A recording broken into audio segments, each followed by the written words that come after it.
6:42, the Geeks are back. We have Bert Lum, we have Ian Kitajima joining us remotely. First, Bert, let's talk about politicians. They are turning more to social media, like, I mean, of course, Facebook and Instagram, but now I'm starting to see them on like Twitch, TikTok, and other platforms.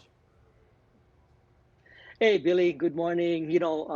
There was a Pew study that was done that said that, people are actually getting kind of tired of social media. About 64% of the polls said that, they felt that social media was just bringing out more of the negative stuff like misinformation, hate, harassment.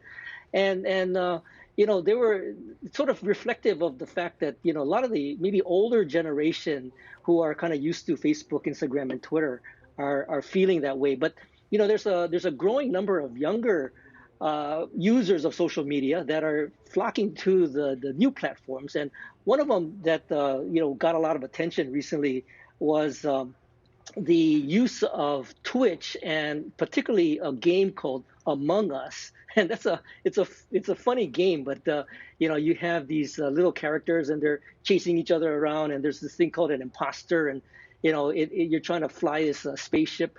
Anyway, AOC, one of the candidates, she actually got something like 500,000 people to watch the session that she had, and that was a kind of an interesting reflection on the younger audience wanting to kind of see some of the politicians and learn a little bit of what the political process is. So, Twitch was one of the popular ones. I saw one of our mayoral candidates doing a dance on TikTok.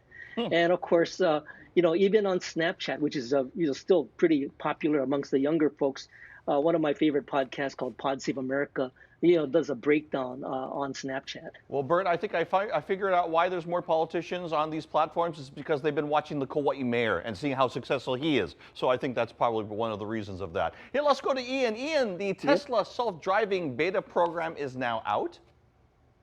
Yeah. Hey, Billy, this is amazing stuff just released. They've already actually sent out an update. So imagine just in a few days, they've collected enough data from Tesla drivers. And so it was released to their safest drivers.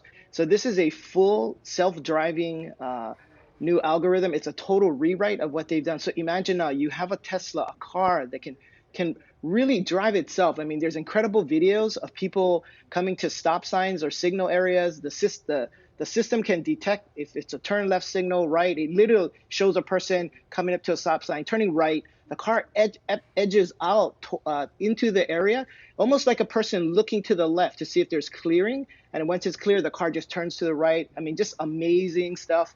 This is the future of driving.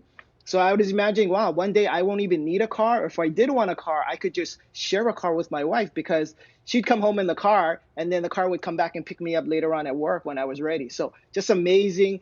If you want to get this is $8,000 prior to Thursday. After Thursday, this software update or this software package will be $10,000 to get it. But okay, it's available. It's amazing. They're saying maybe as early as December. They'll release it to U.S. Tesla drivers. Both of those are out of my price range. The future of driving. And Bert, not only that, but too. also the steering wheel will become obsolete soon. Bert, coming up on Bytemarks Cafe. Well, we're going to be talking to Shanoa Farnsworth over at Blue Startups. They have their 12th cohort, and they're coming up with their demo day. So we're going to be featuring a couple of the companies that are going through the process, 3R, Water, and Kind Travelers, and we'll talk to Shanoa as well. So that's 6:30 tonight on HPR1. All right, Bert Lum, Ian Kitajima, the Geeks there. After the break, we got your 7-day forecast coming up. Stay right here with us on Sunrise.